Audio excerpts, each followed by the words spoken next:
Hello, the name is Daman Dev Sood, your host for my weekly show, My Top Tips, every Wednesday, 9:30 a.m. IST. My apologies for delayed start today. This is 99th episode, which means century in sight.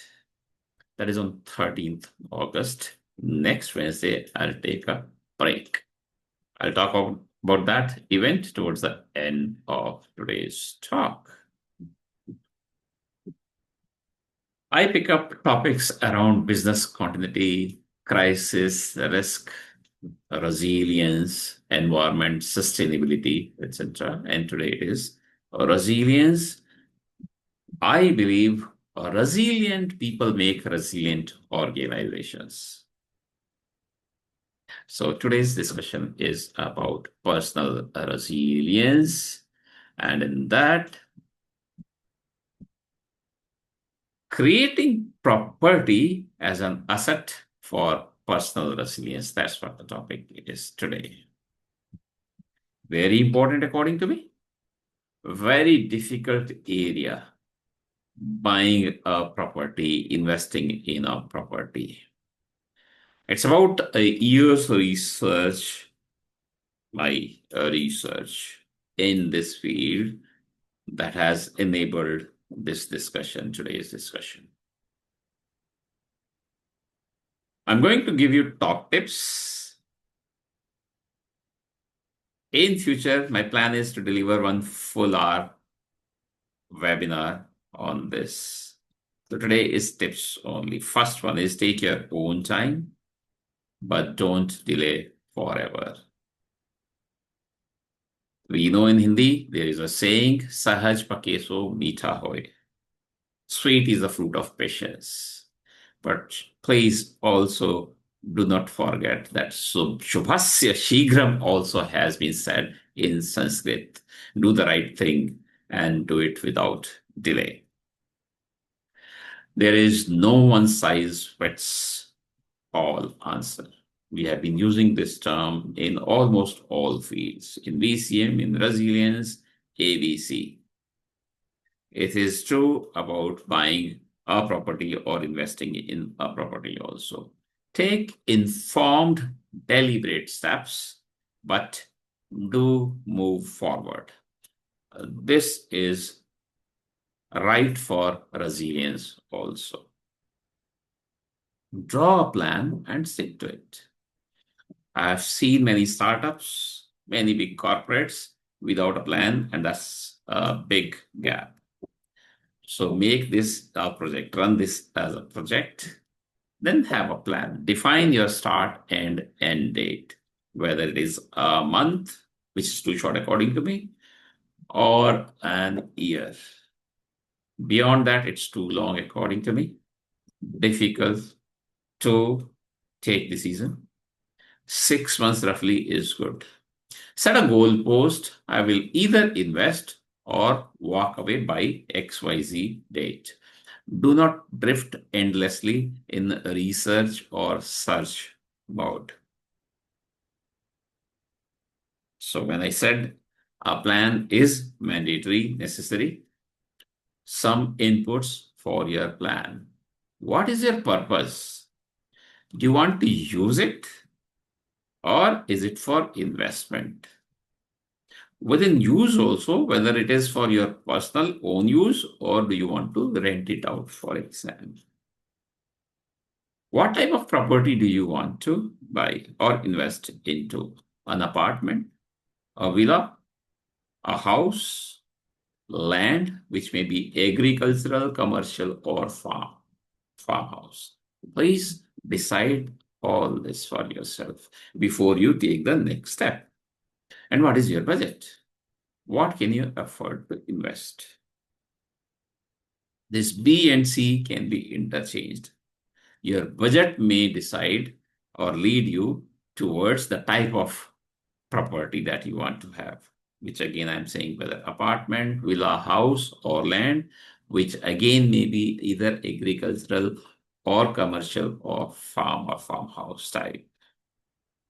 Few more inputs. Where will you get the money from? Do you have own savings? Have you received some gift or are you expecting some gift or whether you are going to mortgage? And if you want to buy loan, if you want to take loan, then that is once again a deep research, which I'll touch upon in some other talk. What is your repayment capacity? This is very important. People have tendency to get carried away by the salespeople, the one who is calling you for the loan. So whatever the bank says, that they will give you a loan of 1 crore rupees, for example, or 50 lakh rupees or 30 lakh rupees. You should do your own calculations and you know it better than them. What are your sources of income? What are your funds and what are your existing liabilities? A loan becomes an immediate liability. And start and end timelines. It's a project, as simple as that. Also very important in all plans, big corporates fail at this point. So for personal space, I'm recommending this very strongly. Exit strategy should be clear, should be written again on a document. When and under what conditions would you pause or cancel this plan? And if the decision is to pause, what is the duration of that pause? How and when will you reinitiate? End always needs to be written. And then once written, I say, please follow it. The rest of the discussion is more towards buying a land. So my research of last 1 year also has been into buying a land.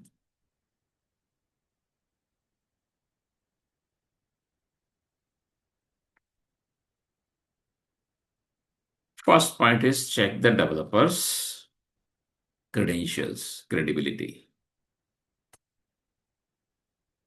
Is the company registered? And it's so easy these days. Go to government website, mca.gov.in, check the company name, whatever they are saying in their brochure or in talks with you, date of incorporation, who are the directors, what is the registered address, and the status, whether this company is still active. That's the first check you must do. Know the property in local terms. In India, different states will have different terms, may have different terms, and sometimes perhaps within big states like UP, they may be different terms in different districts. So when it comes to property, some of these terms are khasra number, just like an address of an apartment, village, tehsil, and district. Start with these, please. Khasra number. I'm repeating. A khasra is a big piece of land. It might have been divided by the developer, by the builder, into multiple units. So within that khasra, what is that unit number comes a little later. But first is khasra number. And know the unit when the land is being sold to you, whether it is in yards or meters or hectares or acres or biga or kila, etc. Understand, please ask if you do not know. What is surprising is within India, within states, there are some differences in the units. Within yards, how much does a yard mean if you start conversions? So understand that, please know that, please be very clear about that. Surprisingly, in some states, when you buy, when you invest in yards, square yards.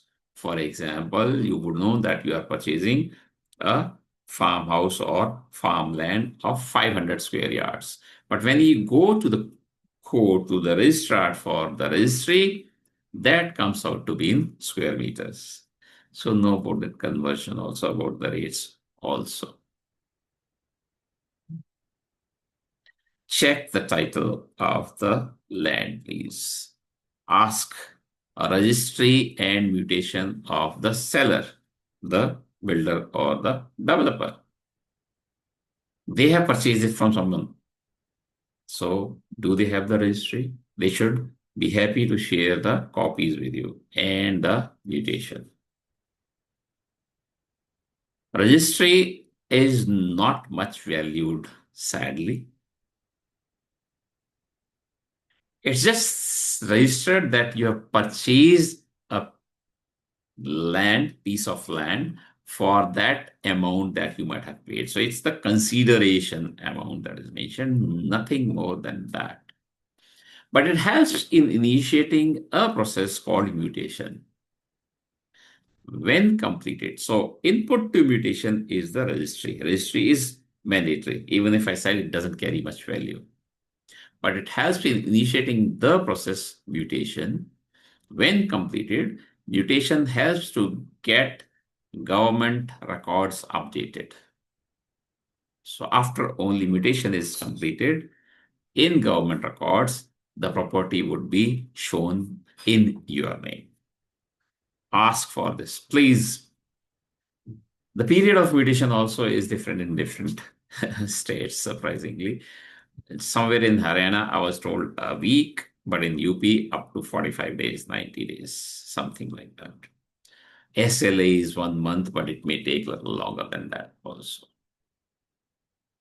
Cross-check details on Bhulek portal. This is amazing, excellent, unbelievable. Even I wouldn't know this about a year ago. That so much digitization has happened in India also. This is Bhulek, which means the land record. Bhulek portal of the state. Go to that, please. So easy. Today, because of time constraint, I'm not able to show, but in the full length webinar, I will take you through this. While this is not exhaustive, that is available to us, to you as individuals. There's a lot in that which is for the government, for the departments. But whatever is available, that itself is amazing. You can see it live. So chances of being duped are reduced greatly, I would say. Do regulatory checks which authority governs this land. It may be Gram Panchayat or any development authority. And whether the project has been approved by this authority, whether the approval was required. Some of these questions are difficult to get answers for, but ask and attempt to do your own search research also. If any NOCs are required, again from Forest Department or Water Department, Environment Department, NOCs from this authority, which I said approval. So either approval or NOC. And for agricultural land, if you are buying for building, or if the builder developer is selling as the residential land, then there has to be something around record 143, record 80, or LCU, which is land conversion undertaking. Ask for these, look for these. Without that, don't believe that it is for residential purposes. They should be able to check for any loans, liens, disputes, etc. Many of these may be available from Bulek records even to you. Is there any existing loan on this land? Ask for this Barasala or Terasala. I'm not saying 12 or 13 because this is how these are famous. Barasala record or Terasala record. Last 12 years record is shown that there is no loan on this property or whether there is. So ask for all these, please. Are there any pending legal disputes?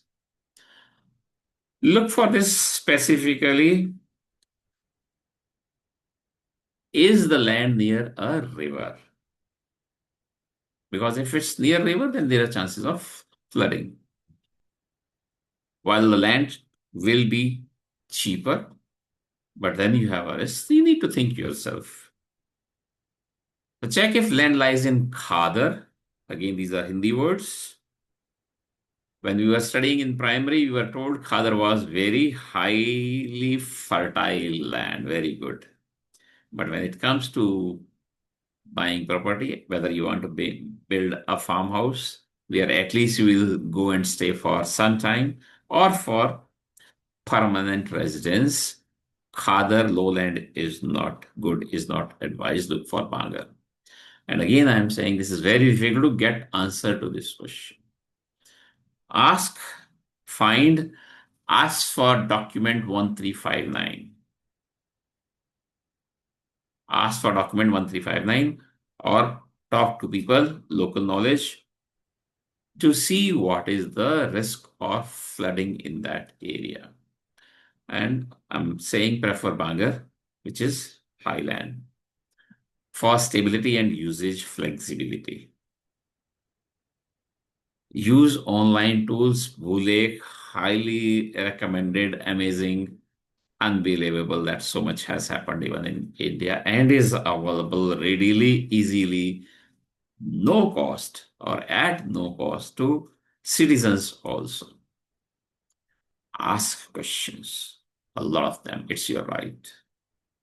Ask me 100 questions if I'm selling you something. Ask for project plan, amenities, sample registries. If someone has already purchased it from you, can I see their registry? Can I see their mutation? They may be able to give you printed copies, hiding some details, or at least should be able to show you the soft copies. Attempt to get the references. Say that I would like to speak to this person. They may not agree, but ask. It's your right to ask question. They may be no, but there is a possibility of yes only if you ask. So if the developer dodges questions or gets annoyed, walk away. I wouldn't mind to say hire a property lawyer. Let them verify documents and provide a risk report. The fee, because lawyer will not do it for free, the fee is worth the long-term peace of mind. Coming towards end of the tips, take a decision and own it. This is what I've been saying in life, even for resilience, BCM, personal life as well. Take a decision and own it. So you have spent a month, 3 months, 6 months, year. I'm saying 1 month is too short. Year is good enough. 6 months is appropriate. After that, move on. Either yes or no, this way or that way. Do not keep second guessing forever. It may take forever then if you go into that loop. Once you commit, stand by your decision, review annually, and adjust as needed. Final thought. Let your property be more than a possession. Let it be your pillar of strength, your silent fallback, your legacy of resilience. If required, you have built this is an asset. Going through those top tips, the checklist, it becomes a powerhouse strength for you. If you need, this is your fallback arrangement. And if all goes well, then this is legacy for your kids. This is how I will say create property as an asset for personal resilience. It will give you peace of mind once you have that fallback arrangement for yourself or a legacy for your generations. If you have any questions about today's discussions, very important, very deep topic, how to buy property, because there's so much going around. There's so much to know. I've said you have questions, ask 100 questions, perhaps only 10 would be answered, and still you need to take action. I'm saying take action and move on, either this way or that way. Or if you have any questions about resilience as a whole, please feel free to write to me. I'll be happy to respond. Next Wednesday, I'm taking a break. But following 13th August is the 100th episode, and I look forward to seeing you all there. I have invited 10 experts from different countries to be with me and give their perspective on about resilience. See you. Bye bye.